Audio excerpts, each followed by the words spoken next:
Hey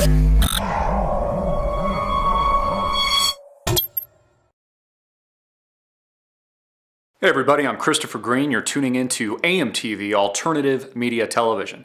Make sure to click that link below, support our sponsor, Provident Metals.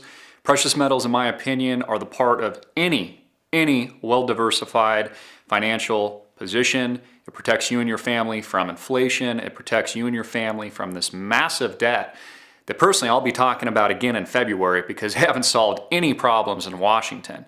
All of this is funny money, folks. So click that link below.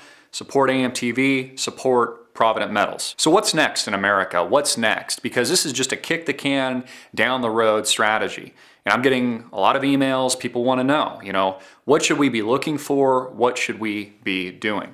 And what am I seeing personally? What's my take? Well, what's happening in the stock market, and again, I'm not a chump. I was a guy who was in finance for 10 years. I worked for Merrill Lynch before I became a rogue independent journalist that started AMTV out of his basement and grew it to 100,000 plus people overnight with your support, and I've interviewed politicians and bankers and all kinds of people. So I know what I'm talking about, and I say that humbly. We are in a new bubble. We are in a new, bigger, bolder, and badder bubble than we were in before the crash and meltdown of 2008. When I was hat in hand with clients, family, friends at the time, telling them to get out of the stock market, run for their lives, because they were going to get slaughtered. It's even worse now, because we have an insolvent government, and we have a system in a Wall Street that is operating on massive leverage. So nothing's changed, it's only been propped up. The dollar continues to lose its value. Interest rates have continued to be artificially held at zero. This is only buying us time and kicking the can down the road. It does not provide us with a solution. In February of next year, we're going to be in the same White House, Democrat-Republic bickering position, screaming about the debt and raising the ceiling once again during midterm elections. Nothing has changed. Also, a lot of people are saying we're in a new tech bubble. There's a great possibility that we are a social media bubble. Google just hit $1,000 per share. We have new companies, not new companies, but new IPOs coming to market like Twitter in the not too distant future. Is that a bubble? A lot of people and industry analysts think this is very reminiscent of what we saw when the dot-com bubble burst. But never before in history have we had a sector bubble combined, or at least in history where an economy and a civilization has actually survived. Never before have we had a sector bubble, and let's say that that's technology at the moment, combined with a debt bubble and a government bubble, I'm talking over myself, all rolled up into one. So what does that mean? How do you protect you and yourself and your family from what's to come? Well, number one, you need to protect you and your family from dollar devaluation risk. One of the best ways to do that, buy gold and silver. Is it the only answer? No, but it's a healthy way to diversify your financial situation and protect you and your family from what you're doing. Now, can you eat gold? Can you chew on it? Of course not. You can't eat gold. It's a monetary mechanism of exchange. The most important things that you need are, number one, air, followed by water, food, shelter. You need the basic necessities to life. So what happens in a post-apocalyptic debt collapse scenario where the dollar loses its reserve currency status?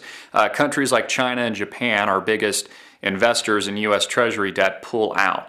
What happens? Well, not only will the system come to a grinding halt, it'll be magnified times a gazillion compared to what we saw with the EBT card glitch, where people had to leave their groceries in the stores and basic necessities because they couldn't afford food. It'll be a very big shock to the system, and it'll be an event that puts many people on the streets. It could potentially, very likely, have a Mad Max environment. So what happens in that environment? Well, war is a natural progression, which I believe that we are already virtually in. We've been in for some time. That's the way federal governments can battle it out and reset the debt by murdering and killing more people. This is the imperial nature of the United States federal government. It's one of the reasons why we've been in the Middle East for several decades now, raping, pillaging foreign independent sovereign nations, killing leaders like Muammar Gaddafi as we see fit, talking and presenting a blame game on people like Bashar al-Assad and chemical weapons in Syria when it was actually and has been actually proven to be the U.S.-funded groups on the ground, the terrorists, the actual terrorists that are providing that kind of terror and instituting that terror on civilians and these parts of the world. So we have war, which in and of itself is something very scary to a lot of people.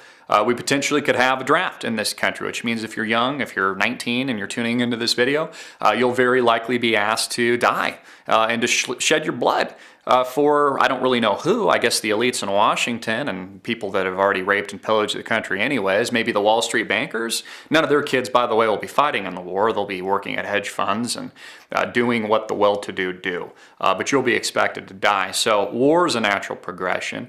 In addition to that, secession. We've had all 50 states throughout the country over the past 18 months sign petitions, open petitions to secede from the Union. This means that the best states to be are ones that can protect themselves. Great states like Arizona, for example, where we're locally based. Others like Texas that have more guns in the United States really to form their own country. These are the places that are probably the safest, in my opinion, where in a Mad Max scenario, you'll actually have like-minded individuals around who will say no to the federal government and their concentration of power, their authoritarianism, and their push for total control. We saw this with the outbreak of World War II, the rise of Nazism in Eastern Germany. We saw how that ended. So we have war and secession movement both generating and picking up steam here in the United States. Combine that with total financial destruction, total loss of the dollar as the world's reserve currency, where nations pull out of U.S. treasuries. That will create an environment where interest rates hit levels like what we've seen in Europe, places like Greece. There's going to be a lot of very angry people losing their pensions, having those pensions cut in half. We could have very likely have Cyprus-style bail-ins where you wake up one morning and let's say you had $100,000 in your savings account, they tax it by 20%, and you only have $80,000 to pay for the debt. And from that, and ensuing from that, we have more civil unrest in the streets. This is where it's all headed.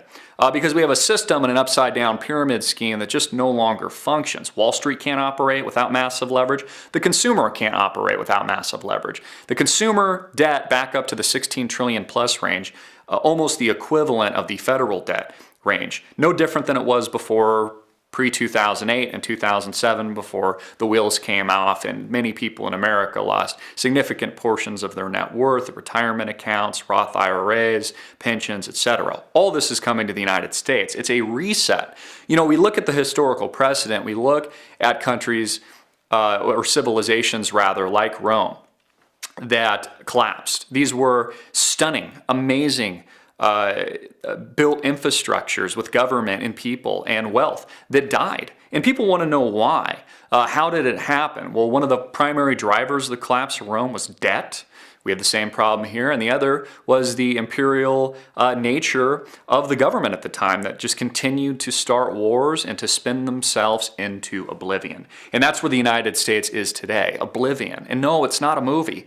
It's in real life. We are in a state of oblivion, where the masses, the great majority, aren't awake to the hardcore nature and the vulnerability that's been placed on the system. They don't understand that we're structurally insolvent. They don't understand, they can't see that the market system is based on a falsehood. They can't see the non-reality reality that is the Federal Reserve System itself. That banks in this country actually, for every dollar deposited, loan 10, and those $10 go to 10 other banks, and $10 is loaned on those $10, etc. When people try to withdraw their money at the same time, or they try to wire transfer it out of the country, they can't.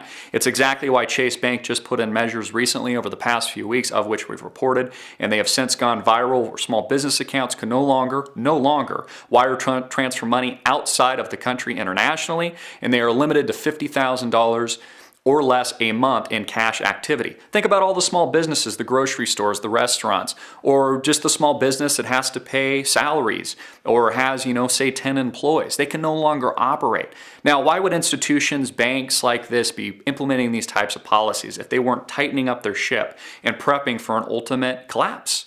Why would they be doing that? There would be no other logical reason outside of they're trying to batten down the hatches before all hell breaks loose.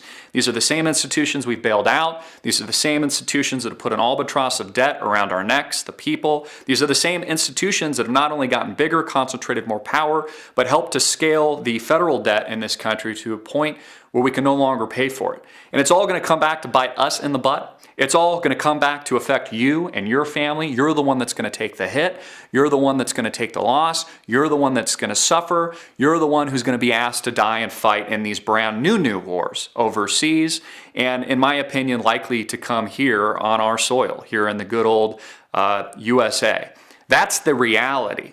And that's why we need to protect not only our freedom of speech, we need to protect our Second Amendment, our ability to defend ourselves from tyranny. This is why our founding fathers set up this great nation the way it is. And keep in mind and remember, it has only been a short 200 plus years, 230 plus years, and we are already here. We are already back to tyranny. We are already back to the position where we're fighting the new red coat governing over us and taxing us unfairly through health care bills and the Affordable Care Act, which is anything but affordable. We are in the same position we were before the outbreak of war, 1776, when we declared our independence and broke free from a tyrannical threat, a tyrannical government, Great Britain, and the overpowering nature of tyranny.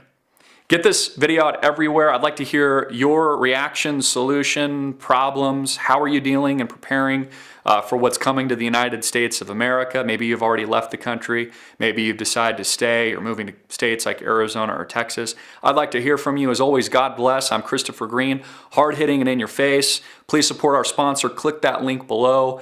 It supports me. It supports alternative media television so I can continue our broadcast. And it helps you and your family prepare for the worst. Plan for the best, prepare for the worst. I'm out. Peace.